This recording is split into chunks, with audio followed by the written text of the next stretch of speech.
L'aéroport bourdonne, bagages roulants, annonces lointaines, soupirs impatients. Mira était assise seule près de la porte 17, sirotant un café tiède, son regard balayant la foule sans intérêt. Perdue dans ses pensées, elle se demandait si le voyage qu'elle allait entreprendre lui apporterait vraiment la paix dont elle avait désespérément besoin. Alors qu'elle se penchait en arrière pour fermer les yeux un instant, un bruit sur la fit sursauter. Un homme s'était affalé sur le siège à côté d'elle, sa tête retombant sur son épaule comme si la gravité avait finalement gagné. Finalement gagné. Elle pensa d'abord qu'il était simplement maladroit ou ivre, mais en le regardant, quelque chose changea dans son expression.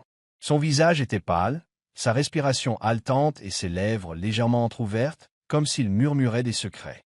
Son cœur s'emballa, mais elle ne paniqua pas. Au contraire, son regard s'adoucit, une profonde reconnaissance naissant dans ses yeux tandis qu'elle tendait la main pour l'observer. Les gens autour commencèrent à murmurer, mais elle resta immobile, le fixant comme si elle savait quelque chose que les autres ignoraient. Avant que quiconque puisse appeler à l'aide, il remua légèrement, clignant des yeux vers elle comme s'il s'agissait d'un rêve qu'il avait déjà vu. « Tu vas bien ?» demanda-t-elle doucement, et il acquiesça faiblement avant de s'évanouir à nouveau. Ce regard qu'elle lui lança, mi-choqué, mi-intensément, n'était pas seulement inquiet. C'était comme si elle avait vu un fantôme qu'elle ne s'attendait plus à revoir, et que le destin l'avait placé juste à côté d'elle, un jour où tout le monde était au hasard, dans un aéroport bondé. À l'arrivée des ambulanciers, Mira avait déjà doucement posé sa tête sur ses genoux, ses doigts effleurant ses cheveux humides de sueur. Lorsqu'on lui a demandé si elle le connaissait, elle a hésité un instant avant de secouer la tête. « Non, je ne le connais pas. » Mais ses yeux disaient le contraire. Il y avait en eux un poids, une confession silencieuse enfouie sous des années de silence et de questions sans réponse. Ils le soulevèrent sur une civière, et juste avant de l'emmener, ses yeux s'ouvrirent à nouveau. Il la regarda vraiment, et voilà. La reconnaissance. Pas celle que partagent des inconnus en passant, mais celle qui n'est que des souvenirs partagés, des rires en cachette et des chagrins d'amour jamais exprimés. Il tendit faiblement la main vers elle, mais les médecins le retirèrent, inconscients du lien invisible qui les unissait. Mira ne la suivit pas immédiatement. Elle resta assise là, stupéfaite, son café oublié, les annonces de la porte d'embarquement se fondant dans un flot. Elle pensait avoir enterré cette partie de sa vie depuis des années, et pourtant, il était là, littéralement tombé sur ses genoux. Elle pressa une main contre sa poitrine, essayant d'apaiser son cœur tremblant. Son nom n'avait même pas franchi ses lèvres depuis des années, et pourtant, il résonnait dans son esprit comme une prière à laquelle elle ignorait encore croire. Après un long moment, Mira se leva, abandonnant son vol. Sans même un regard vers la porte d'embarquement, elle se dirigea vers la clinique de l'aéroport où les ambulanciers l'avaient emmenée. Elle agissait avec urgence, mais son esprit était en ébullition, feuilletant les pages du passé qu'elle avait tant essayé d'oublier. La dernière fois qu'elle avait vu Elias, tout s'était terminé en silence, sans au revoir, sans conclusion. Et maintenant, par un étrange coup du sort, il était là, brisé, vulnérable, et pourtant toujours attaché à son cœur. À la clinique, elle fit les 100 pas jusqu'à ce qu'une infirmière sorte. « Tu es à lui ?» demanda l'infirmière, sa voix s'éteignant. Mira hésita encore avant de dire « Je suis une amie ». L'infirmière lui adressa un sourire aimable, mais il était clair qu'elle ne l'était pas, vu l'euphémisme. On le voit. Il est stable maintenant, juste déshydraté et épuisé. Mira entra lentement, chaque pas plus lourd que le précédent, jusqu'à ce qu'elle le voie allongé là, les yeux ouverts, l'observant avec la même intensité de surprise qu'elle ressentait dans sa poitrine. « Elias » murmura-t-elle, et le nom lui parut étrange après si longtemps. Il essaya de se redresser, en grimaçant. « Mira » sa voix se brisa d'incrédulité. Elle hocha la tête, luttant contre ses larmes. Il laissa échapper un rire tremblant, se couvrant le visage d'une main. « J'ai cru ne plus jamais te revoir. »« Sunker, S.I. Brisa. Moi en place. » Que t'est-il arrivé? Mais même en posant la question, elle réalisa qu'elle n'était pas prête à entendre la réponse. Elias se redressa lentement, soutenu par un oreiller, tandis que Mira rapprochait une chaise de son lit. La tension entre eux était lourde de sens historique, mais aucun d'eux ne pouvait se détacher du regard. « J'étais sur le point de tout recommencer, » dit-il à voix basse. « Tout comme toi, j'imagine. » Mira cligna des yeux. « Comment savais-tu que je recommençais? » Aïe, esquisse un léger sourire. Parce que c'est toujours comme ça qu'on fait, fuir quand les choses deviennent trop sérieuses. Cela la frappa plus fort qu'elle ne l'avait prévu. C'est ce que tu crois qu'il s'est passé? Demanda-t-elle, d'un ton désormais défensif. Elias ne répondit pas immédiatement. Au lieu de cela, il détourna le regard, ses doigts jouant avec la couverture. Tu as disparu. Pas d'appel, pas de message. Je viens de partir. Mira se leva, les bras croisés. Tu ne sais pas ce que j'ai enduré, dit-elle. Tu n'as vu que la surface. Tu n'as jamais demandé ce que je cachais. Leurs regards se sont à nouveau croisés, des années de silence se brisant comme un barrage. On frappa à la porte, interrompant la tension grandissante. L'infirmière jeta un coup d'œil. Les visites étaient terminées. Tu peux revenir demain, acquiesça Mira, déglutissant difficilement. En sortant, elle s'arrêta sur le seuil et le regarda. Elias soutint son regard. Mira, dit-il doucement, ne cours pas cette fois. Elle ne répondit pas. Elle s'éloigna simplement, incertaine d'être prête à rester ou si le destin l'avait encore une fois trompée. Mira ne put dormir cette nuit-là. Elle avait réservé une chambre d'hôtel bon marché près de l'aéroport, mais les murs étaient trop étroits, le lit trop froid et l'air trop lourd. Chaque fois qu'elle fermait les yeux, elle voyait Elias, le visage pâle, la voix tremblante, cette supplication muette dans le regard. Ses pensées étaient un tourbillon de souvenirs, cet été au bord du lac, la façon dont il la serrait dans ses bras quand le monde lui semblait cruel, et les jours où elle l'avait laissé derrière elle avec rien d'autre qu'un mot. Elle s'était convaincue que lâcher prise était la bonne chose à faire, qu'elle le protégeait du chaos de sa vie. Mais maintenant, en le revoyant, toutes ces justifications s'effondraient comme des feuilles mortes. Le regard qu'il avait porté sur elle, mêlé de douleur et d'espoir, était quelque chose qu'elle ne pouvait ignorer. Elle se leva, arpenta la pièce en silence, cherchant une raison de ne pas le retrouver le lendemain matin. Mais son cœur avait déjà pris sa décision. Le lendemain matin, elle retourna à la clinique, incertaine de ce qu'elle allait dire. Elle n'était pas douée pour s'excuser et ne savait même pas par où commencer pour expliquer les années qui s'étaient écoulées. Mais en entrant dans la chambre, elle trouva le lit vide. L'infirmière lui annonça qu'il était parti plus tôt que prévu, sans laisser d'adresse. La panique la submergea. Elle l'avait retrouvé pour le perdre une fois de plus. Du moins, c'est ce qu'elle pensait. Au moment où Mira se retournait pour quitter la clinique, hébétée, elle remarqua un morceau de papier plié collé à l'encadrement de la porte de sa chambre. Son nom y était inscrit, de cette même écriture légèrement tordue dont elle se souvenait sur ses vieux mots d'amour. Elle l'arracha et le déplia rapidement, les mains tremblantes. Il fallait que j'y aille. Je ne peux pas rester immobile trop longtemps, mais j'aimerais quand même parler. Retrouve-moi au vieux café-librairie, si tu t'en souviens. Elle en eut le souffle coupé. Bien sûr qu'elle s'en souvenait. C'était leur endroit. Sans hésiter, elle prit ses affaires et quitta l'aéroport. Sa destination initiale n'avait plus d'importance. Ce qui comptait, c'était de comprendre pourquoi la vie les avait ainsi réunis.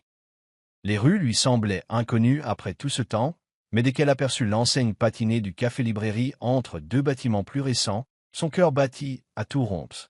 Elle entra et fut accueillie par l'odeur du vieux papier et du café frais, le passé enveloppé dans le présent. Elias était assis à leur coin habituel, l'air aussi déplacé qu'il l'était des années auparavant, toujours légèrement échevelé et profondément perdu dans ses pensées. Mais cette fois, il ne lisait pas. Il attendait. En la voyant, son expression oscilla entre soulagement et peur. « Tu es venu » dit-il. Mira n'était pas encore assise. Elle était debout, les bras croisés. « Pourquoi as-tu quitté la clinique sans dire au revoir » Elias baissa les yeux. « Parce que je ne pensais pas que tu reviendrais. Je ne pensais pas mériter de te le demander. » Mira s'assit enfin, sans quitter son visage des yeux. « Et maintenant, on va faire comme si ces dernières années n'avaient jamais existé » Elias haussa légèrement les épaules, les doigts caressant le bord de sa tasse. « Je ne fais pas semblant. Je ne sais juste pas par où commencer. Il y a trop de choses que j'aimerais dire et trop de choses que j'aurais préféré ne pas dire. » Mira hocha lentement la tête, sentant le poids des regrets non exprimés entre elles. « Alors commence n'importe où. Je t'écoute. » Il soupira profondément. « Après ton départ, je pensais que j'allais bien. Je me suis même convaincu que j'étais dans une meilleure situation. Mais ce n'était pas le cas. J'ai plongé dans la spirale infernale, j'ai perdu mon emploi, je me suis perdu, j'ai essayé de m'arranger en fuyant aussi.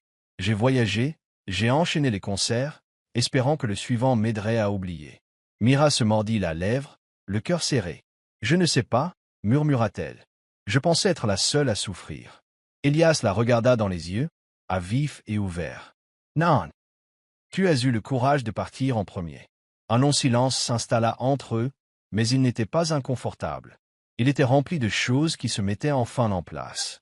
Mira regarda autour d'elle, d'une voix douce. Peut-être que cet endroit n'a pas changé, mais nous, si.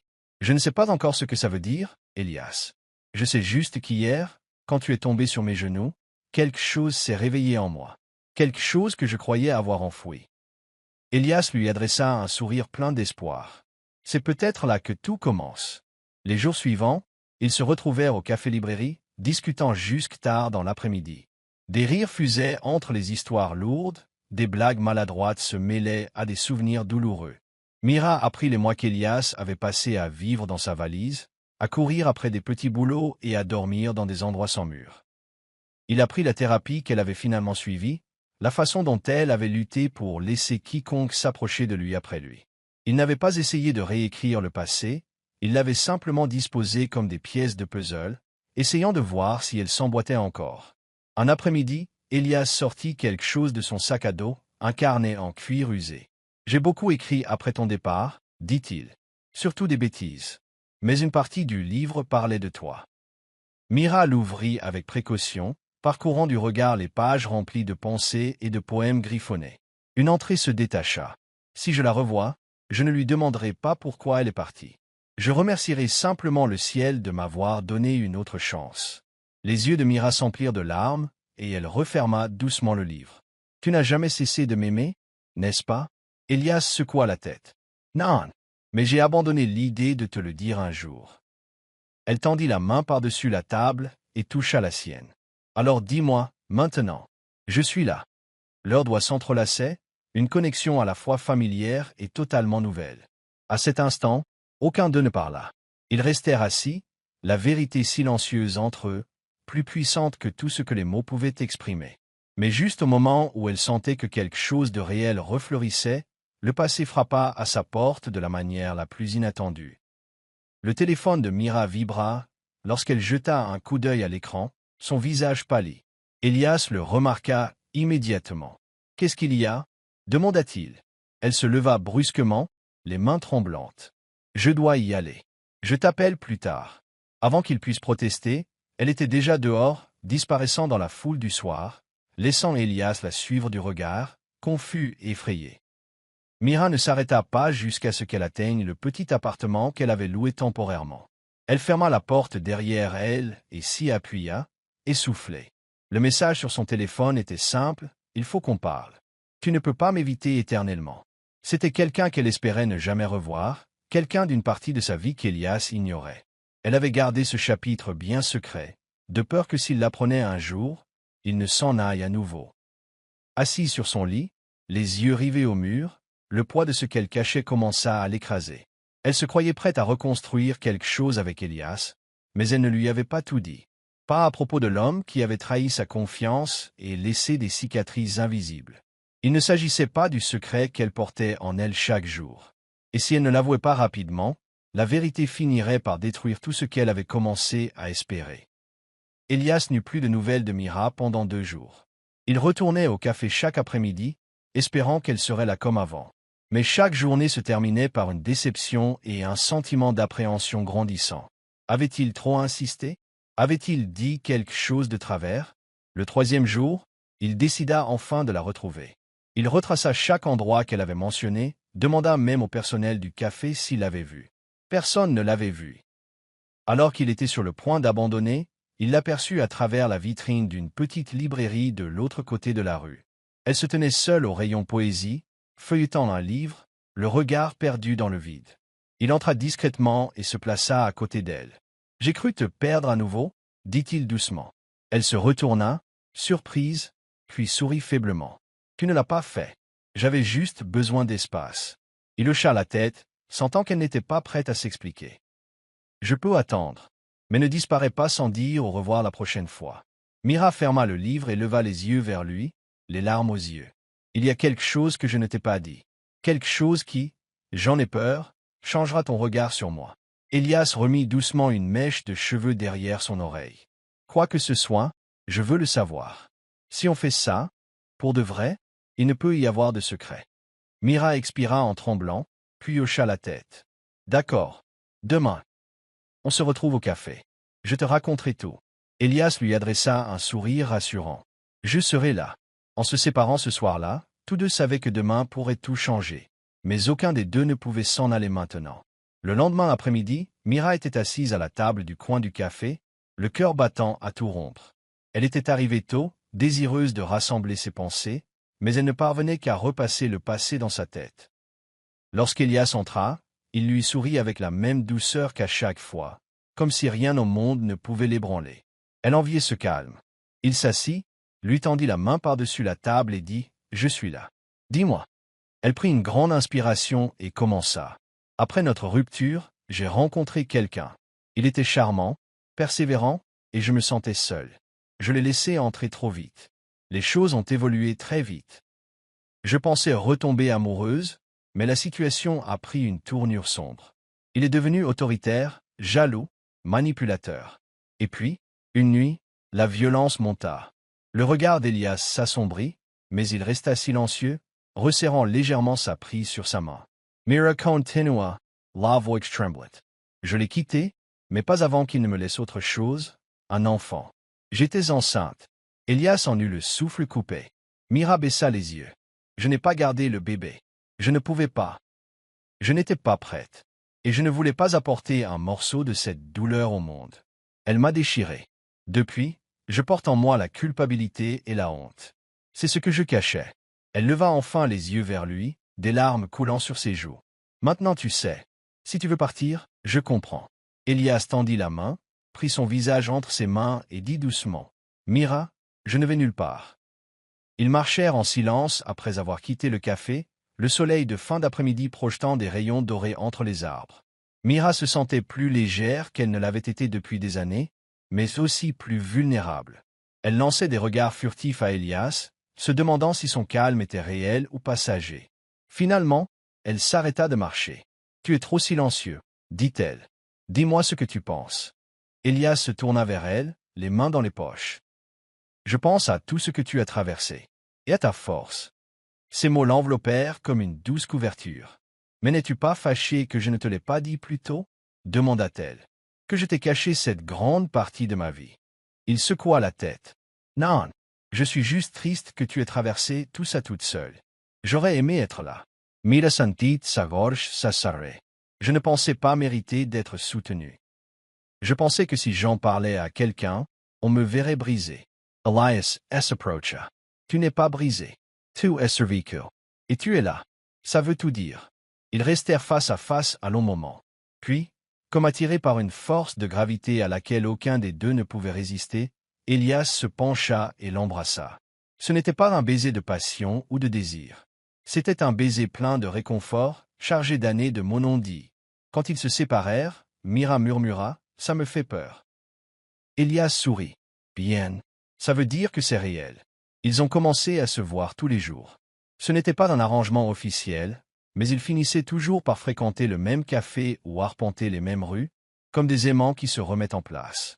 Mira se sentit se dévoiler, morceau par morceau, comme si elle avait été enfermée trop longtemps. Elias la fit rire à nouveau. Pas des rires polis, mais un rire sincère, profond, qui la coupa le souffle. Elle n'avait pas réalisé à quel point cela lui manquait jusqu'à ce que cela revienne brusquement. Un soir, ils se promenèrent au bord du lac. Elias fit ricocher une pierre sur l'eau, puis dit soudain, « Tu envisagerais de tout recommencer. Je veux dire, genre, laisser tout ça derrière soi et construire quelque chose de nouveau ?» Mira pencha la tête. « Tu veux dire ensemble ?» Il hocha la tête en regardant le lac. « Waze, toi et moi. Un endroit calme. Un nouveau travail, un nouvel endroit, peut-être même un petit chien. Une page blanche. » Le cœur de Mira s'emballa et paniqua d'un seul coup. « Je ne sais pas, » admit-elle honnêtement. « J'adore l'idée. Mais je viens à peine de faire le deuil du passé. Et nous voilà des... » Au retour, moins de nouissements à l'aéroport. Elias rit doucement. « Ça paraît fou, dit comme ça. » Mira sourit. « Ça nous ressemble. Ils restèrent assis en silence, observant les ondulations de l'eau, se demandant s'ils seraient assez courageux pour recommencer. Le lendemain matin, Mira fut réveillée par un léger coup frappé à la porte de son appartement. Lorsqu'elle ouvrit, Elias se tenait là, un sourire niais et un sac en papier craft à la main. « Livraison de petit déjeuner » dit-il en brandissant le sac. Elle le laissa entrer amusé et touché. « Tu te laisses vraiment aller à ce rôle de petit ami, hein ?» Elias rit, doucement en déballant 2 viennoiseries chaudes et une thermos de café. « Je m'entraîne juste, au cas où je serais promu mari un jour. » Elle s'étouffa avec son café en riant. « Relentis, on vient de se revoir. » Il a souri. « Je sais, je dis juste ça. On me manque. Ça m'a manqué. » Mira se calma un peu. « Moi aussi. » Elles s'assirent par terre, partageant des bouchées de pâtisserie, parlant de rêves d'enfance et de leurs habitudes. Elias avoua qu'il avait peur des ascenseurs, et Mira admit qu'elle se parlait encore à elle-même quand il n'y avait personne. Alors que la lumière du soleil entrait par la fenêtre, quelque chose changea entre eux. Ce n'était plus seulement de la nostalgie. C'était un cadeau naissant, un espoir partagé pour l'avenir. Mira tendit la main et entrelaça ses doigts avec les siens. Alors, pour ce retour à la normale, peut-être n'avons-nous pas besoin de nous éloigner. On pourrait peut-être commencer ici, à cet étage, avec un café froid et des croissants. Elias lui embrassa le dos de la main. Alors, ici, c'est parfait. Mais la paix n'est jamais sans ombre. Une semaine plus tard, Mira reçut un autre message. Même numéro. Cette fois, il disait « Tu penses être en sécurité? Tu ne le es pas. Je sais où tu es. » Elle fixa son écran, figé. Son premier réflexe fut de le cacher à Elias. Elle ne voulait pas ruiner le fragile bonheur qu'il construisait. Mais au fond d'elle, elle savait que les secrets finissaient toujours par tout empoisonner. Ce soir-là, Elias la trouva arpentant le salon, son téléphone à la main, le visage blême. « Qu'est-ce qui ne va pas ?» demanda-t-il en se précipitant vers elle. Elle hésita un instant, puis lui tendit le téléphone. En lisant le message, il serra les dents. « Est-ce lui ?» Mira hocha la tête. « Je l'avais déjà bloqué. J'ai changé de numéro. Mais il trouve toujours un moyen. » Elias prit une grande inspiration. « On ne le laissera pas gagner. On va prévenir les autorités. On est protégé. Tu n'es plus seul face à ça. » Pour la première fois, elle n'a pas protesté. Elle hocha la tête, les larmes aux yeux. « Ok. » Elias la serra contre lui. « Il te tient, Mira. Et je n'ai pas peur de ton passé ni des gens qui y vivent. » Elle s'accrochait à lui, et à cet instant, elle y croyait. Elle se disait que peut-être, elle n'avait plus besoin de fuir. Peut-être pourrait-elle enfin se battre avec quelqu'un à ses côtés. Ils déposèrent plainte dès le lendemain. L'agent écouta attentivement Mira raconter les événements, le harcèlement, les menaces et les violences de son passé. Elias resta près d'elle, un bras autour de ses épaules, sa présence la rapprochant. Mira ne s'était jamais sentie aussi exposée et pourtant aussi soutenue. En quittant la gare, Elias se tourna vers elle. « Maintenant, nous avons fixé une limite. Il ne peut pas la franchir. » Mais elle n'en était pas si sûre. La peur s'était depuis longtemps installée en elle. Cette nuit-là, Elias insista pour rester. Mira hésita une seconde avant d'accepter.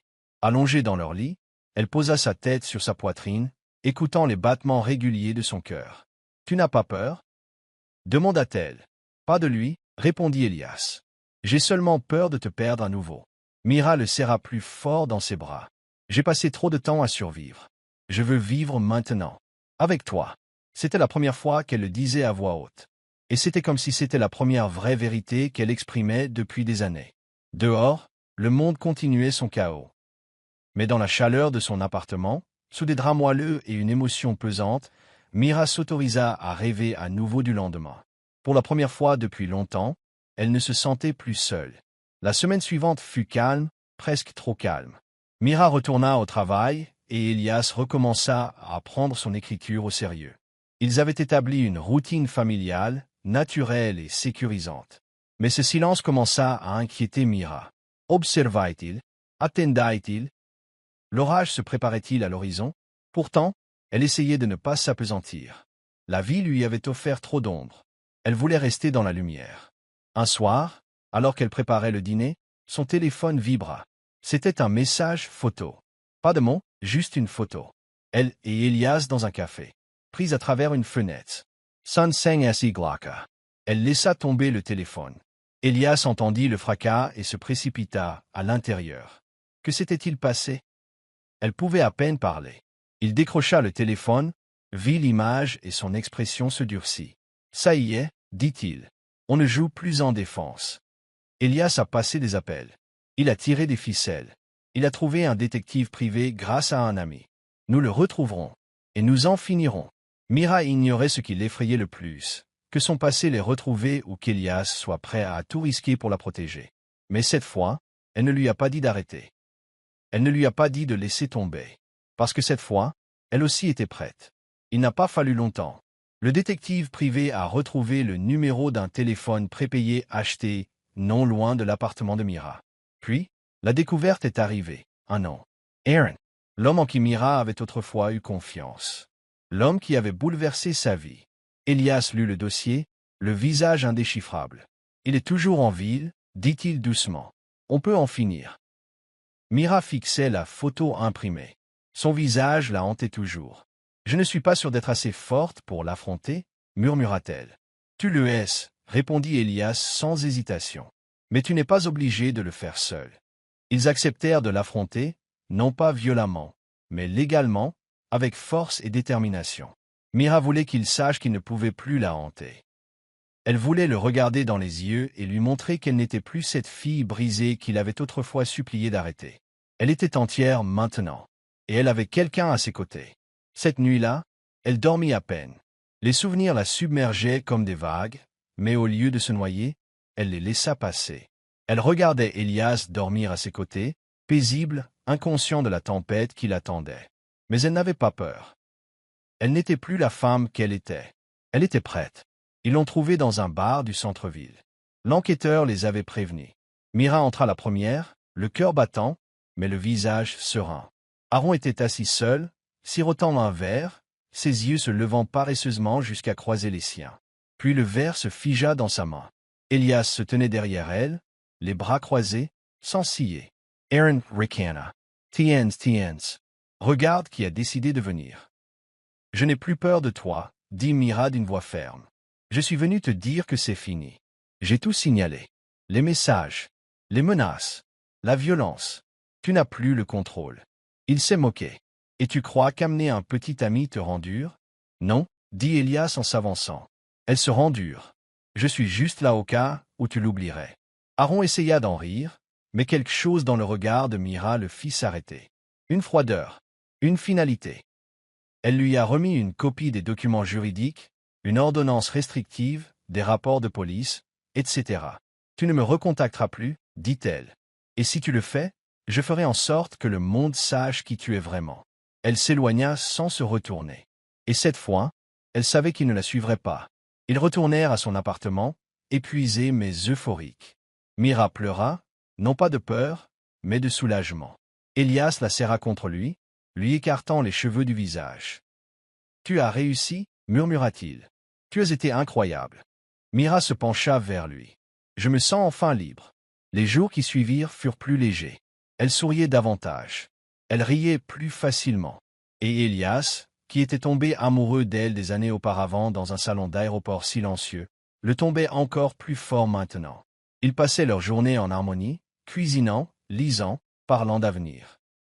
Mira se remit même à peindre, activité qu'elle avait abandonnée depuis longtemps. Elias, inspiré par leur parcours, entreprit l'écriture d'un nouveau roman sur les secondes chances, la guérison et l'amour qui traversent la douleur. Cela semblait juste. C'était à la fois une conclusion et un commencement. Puis, un matin, Elias se tourna vers elle alors qu'ils étaient au lit et lui dit « Je te veux dans tous mes lendemains. Tu veux emménager avec moi ?» Mira rit et tira les draps sur son visage. « Tu es sûr? Je suis sale. » Il sourit. « Je suis écrivain. Le chaos est mon réconfort. » Elle jeta un coup d'œil et hocha la tête. « Alors, oui. 100 fois, oui. » Emménager ensemble, c'était comme un nouveau départ, mais aussi une épreuve dont aucun d'eux ne parlait à voix haute. Mira rangea ses affaires avec une détermination tranquille, s'arrêtant de temps en temps pour tenir un objet qui lui rappelait la solitude. Des livres qu'elle lisait pour apaiser ses pensées, des photos qu'elle ne montrait jamais, des tasses dans lesquelles elle buvait son thé seule. Elias l'aida, mais surtout, il respecta son rythme. Elle, il la pressa pas. Quand elle le regarda avec un sourire las, il dit simplement, « Prends ce que tu veux. Laisse ce que tu ne veux pas. Mais tu es ce que je veux dans mon espace. » Son appartement était chaleureux et habité, jonché de carnets, d'idées à moitié écrites, et une table basse couverte de pensées griffonnées. Mira se sentait intégrée à ce chaos plus qu'elle ne l'aurait cru. Elle occupa un coin près de la fenêtre pour y exposer ses tableaux. Ses couleurs commencèrent à emplir son monde, au sens propre comme au sens figuré. Il riait de crêpes brûlées, se disputait à propos de la lessive et trouvait du réconfort dans le banal. Pour une fois, Mira n'avait pas l'impression de devoir marcher sur des œufs. Elle avait le droit d'exister pleinement. Mais un soir, alors qu'ils étaient allongés côte à côte, Elias dit « Je sais que l'amour n'est pas censé guérir les gens, mais tu as réparé des choses en moi dont j'ignorais même l'existence. » Mira se tourna vers lui, les larmes aux yeux. « Tu ne m'as pas réparé non plus. Tu m'as juste rappelé que je n'étais jamais irréparable. » Et à cet instant, entre couvertures et peurs inexprimées, ils ont compris qu'ils ne jouaient pas seulement à la maison. Ils en construisaient un ensemble. Les semaines suivantes se succédèrent dans une belle routine. Mira se levait tôt pour peindre tandis que le soleil filtrait à travers les rideaux, et Elias écrivait souvent tard dans la nuit, son bureau éclairé par la lumière de son écran et le rythme de l'inspiration. Mais vivre ensemble signifiait aussi affronter de petites réalités. Mira faisait parfois des cauchemars. Elle se réveillait haletante, le passé lui serrant la gorge. Elias ne posait jamais de questions auxquelles elle ne voulait pas répondre. Il la tenait simplement dans ses bras jusqu'à ce qu'elle se calme, murmurant « Tu es en sécurité. Je suis là. » Et parfois, c'était Elias qui avait besoin d'être sauvé. Quand son écriture s'arrêtait, quand son esprit s'enlisait dans le doute, Mira posait discrètement une tasse de café à côté de lui et ne disait rien, seule sa présence le rapprochant. Ils apprenaient à être partenaires, pas seulement amants. Et dans ces petits moments du quotidien, quelque chose de plus fort que la passion grandissait, une stabilité qu'il n'aurait jamais cru trouver. Pourtant, Mira se tenait parfois à la fenêtre, observant le monde en contrebas, se demandant si un bonheur aussi solide pouvait durer. Elle avait vécu trop longtemps en s'attendant à ce que le sol s'effondre. Mais quand Elias arrivait derrière elle, les bras autour de sa taille, la joue collée à son épaule, il disait « Ne cherche pas ce qui est parti. Tiens-toi juste à ce qui est là. » Et peu à peu, elle commença à croire que ce qu'ils avaient n'était pas temporaire. Cela devenait permanent. Mira ne s'attendait pas à cette offre d'emploi. Elle lui est arrivée par courriel un matin, une invitation à diriger un programme créatif dans un studio d'art renommé, où elle encadrerait de jeunes talents prometteurs. Elle lut le message 2 fois, puis une troisième, les yeux écarquillés d'incrédulité.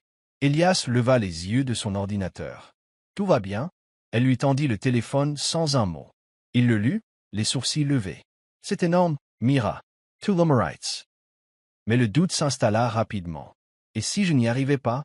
Et si je ratais tout ?» demanda-t-elle. Elias se leva, la serra contre lui et l'embrassa sur le front. « Tu as survécu aux ténèbres. Tu t'es reconstruite. Tu n'étais pas effondré.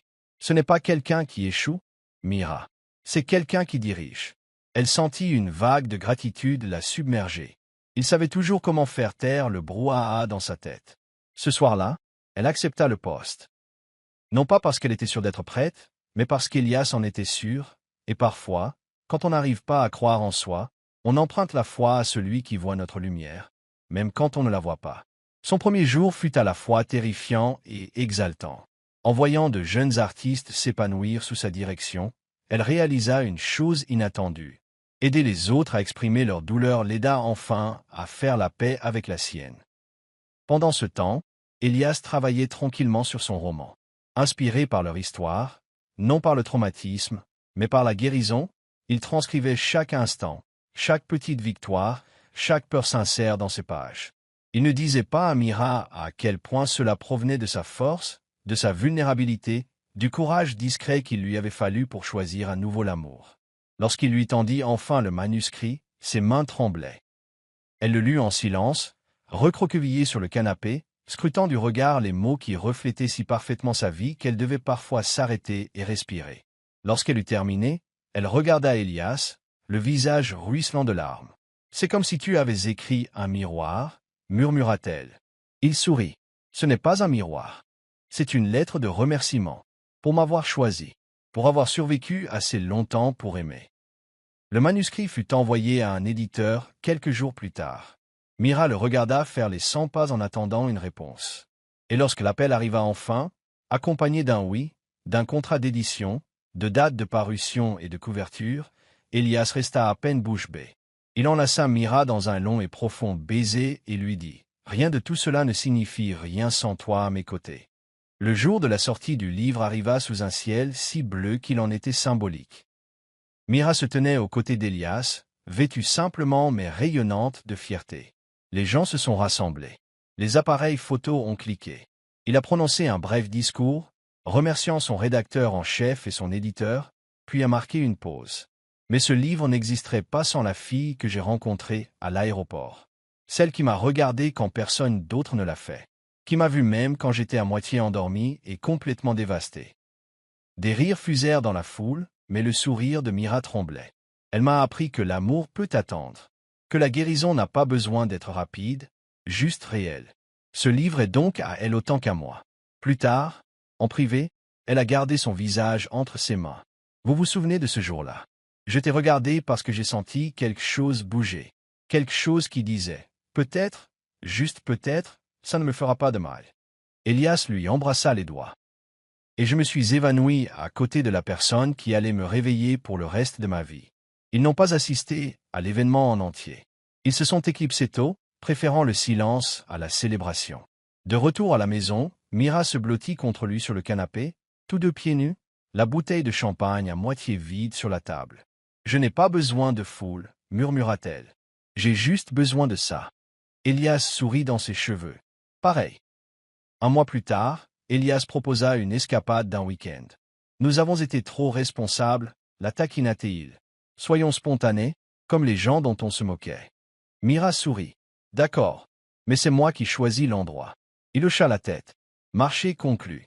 Ce qu'il ignorait, c'est qu'elle avait choisi l'aéroport non pas pour prendre l'avion, mais pour revisiter le banc même où leur histoire avait commencé.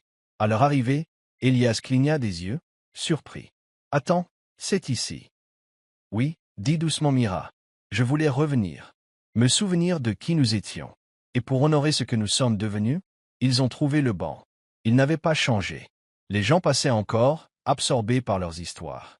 Mais pour eux, le monde ralentissait. Ils étaient assis, épaule contre épaule, et Mira murmura. « Tu t'es endormi ici. Tu ne me connaissais même pas. » Elias Ritt. Tu me regardais comme si tu me connaissais déjà. Elle lui prit la main.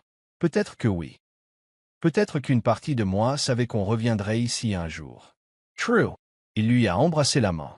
N'arrêtons jamais de revenir en arrière. Ce soir-là, ils logèrent dans un petit hôtel surplombant la ville. Mira se tenait près de la fenêtre, regardant les lumières vaciller. Elias s'approcha d'elle et passa ses bras autour de sa taille. « Il y a quelque chose que je voulais dire, » murmura-t-il. Son cœur fit un bond. « Quoi ?» Il l'éloigna doucement de la vitre, se mit à genoux et sortit une bague. Mira Halida. Sa main se porta à sa bouche. « Je n'ai pas un discours parfait, » dit Elias, le regard doux. « Je sais juste que depuis le moment où je me suis évanoui à tes côtés, rien ne me semble réel sans toi. Alors, veux-tu m'épouser, Mira ?» Ses larmes coulèrent. Elle s'agenouilla près de lui, prit son visage entre ses mains et murmura « Oui. Oui, Elias. 1000 fois, oui. » Ils restèrent là, riant, pleurant et s'embrassant sur le sol d'une chambre d'hôtel qui leur semblait soudain le centre du monde. Pas de fanfare, pas de public. Juste eux, bruts et authentiques, exactement là où ils étaient censés être. La nouvelle s'est vite répandue parmi les amis et la famille. Les félicitations ont afflué. Mais Mira et Elias n'étaient pas pressés d'organiser un mariage grandiose. Ils voulaient un endroit tranquille, rien qu'à eux. Elias dit. On n'a pas besoin d'un grand jour pour prouver ce qu'on vit déjà au quotidien. Mira acquiesça. Faisons-le à notre façon. Simplement. Sincèrement. Ils choisirent de se marier dans un jardin près de leur appartement, sans robe ni costume, juste des rires, pieds nus et les personnes qui les avaient accompagnés dans le feu. Mira portait une robe bleu pâle. Elias portait une chemise blanche et un sourire nerveux. Lorsque l'officiant demanda les vœux, Elias se tourna vers Mira et dit « Je jure de t'aimer dans les moments faciles et surtout dans les moments difficiles. De toujours te regarder comme je l'ai fait le premier jour. À moitié endormi, à moitié amoureux. Mira lui prit les mains et répondit, « Je jure de ne jamais oublier. Que les épreuves les surmontons mènent aux plus beaux endroits. Je jure de ne jamais cesser de te choisir. » Encore et encore. Et sur ce, ils scellèrent leur union d'un baiser. Le jardin explosa d'applaudissements discrets. Et deux âmes enfin, pleinement chez elles. La vie de couple n'était pas du tout comme ils l'avaient imaginé, car elle était meilleure. Les disputes continuaient, tout comme les piles de linge sale, les échéances à respecter et les doutes occasionnels. Mais désormais, ils avaient un lien plus fort que l'attirance. Ils étaient partenaires. Ils riaient à minuit et s'excusaient au petit matin. Ils se soutenaient mutuellement. La carrière de Mira prospérait, tout comme celle des livres d'Elias. Mais ils ne mesuraient pas leur vie à l'aune du succès. Ils la mesuraient au nombre de fois où ils se tenaient la main en traversant la rue, au nombre de fois où ils se disaient « Je t'aime » sans raison. Ils ne guérissaient plus seuls. Ils grandissaient ensemble. Un après-midi pluvieux, blotti sur leur canapé, Elias la regarda et lui dit « Et si on écrivait notre histoire un jour ?» Mira sourit. « Tu l'as déjà fait. Maintenant, vivons la suite. » Des années après leur rencontre, ils se retrouvèrent à l'aéroport. Pour ne pas repartir. Juste pour m'asseoir. Juste pour me souvenir. Le même banc. Le même bruit. Elias ferma les yeux et dit « Tu sais, si je ne m'étais pas évanoui ce jour-là, on ne se serait peut-être jamais parlé. » Mira s'appuya sur son épaule. « Mais tu l'as fait. » Et j'ai regardé. Et quelque chose en moi m'a murmuré « Reste. » Ils restèrent un moment assis en silence, ce silence que seuls ceux qui se connaissent vraiment peuvent partager. Puis Elias se leva, la fit se lever et dit « Continuons à traverser la vie ainsi, par hasard et intentionnellement, par destin et par choix. » Mira sourit, les yeux embués. Continuons à être là l'un pour l'autre. Et main dans la main, ils avancèrent, deux âmes qui trouvèrent l'amour non pas dans la perfection, mais dans la persévérance. Pas dans les contes de fées, mais de la manière belle et imprévisible dont la vraie vie écrit les meilleures histoires d'amour.